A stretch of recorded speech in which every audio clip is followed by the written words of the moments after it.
Hi guys, माझ्या या happy life चॅनलमध्ये तुमचे खूप खूप मनापासून स्वागत। आज मी तुमच्यासोबत शेअर करणार आहे पाथरीची भाजी। ही एक अत्यंत गुणकारी रानभाजी आहे। ही भाजी पोटाचे विकार आणि त्वचा रोगावर फायदेशीर असते। अवघ्या 15 मिनिटात साध्या आणि सोप्या पद्धतीने ही भाजी कशी बनवायची ते पाहूया। रेसिपी सुरू करण्याआधी माझ्या चॅनलवरती तुम्ही नवीन असाल तर चॅनलला नक्की सबस्क्राईब करा आणि बेल आयकॉन प्रेस करा। भाजीसाठी लागणारे साहित्य: पाथरीची भाजी 1 जुडी, मूग डाळ 1 चमचा भिजवलेली, कच्चे शेंगदाणे 1 चमचा, तेल 1.5 चमचा, हिरव्या मिरच्या 2 ते 3 बारीक चिरलेल्या, लसूण पाकळ्या 7 ते 8 ठेचलेल्या, जिरे अर्धा चमचा, मीठ चवीनुसार। कृती पाहूया। सर्वप्रथम भाजीची पाने स्वच्छ निवडून घ्या। ती पाण्यात 2-3 वेळा धुवून बारीक चिरून घ्या। कढईमध्ये तेल गरम करा, त्यात जिरे आणि ठेचलेला लसूण घालून परता। आता त्यामध्ये बारीक चिरलेली हिरवी मिरची टाका। त्यामध्ये भिजवलेली मूग डाळ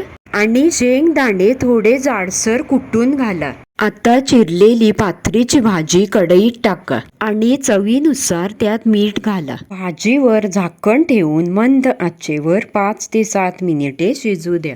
गरमागरम पाथरीची भाजी ज्वारीच्या किंवा बाजरीच्या भाकरी सोबत खायला छान लागते। रेसिपी आवडली तर लाईक, कमेंट, शेअर।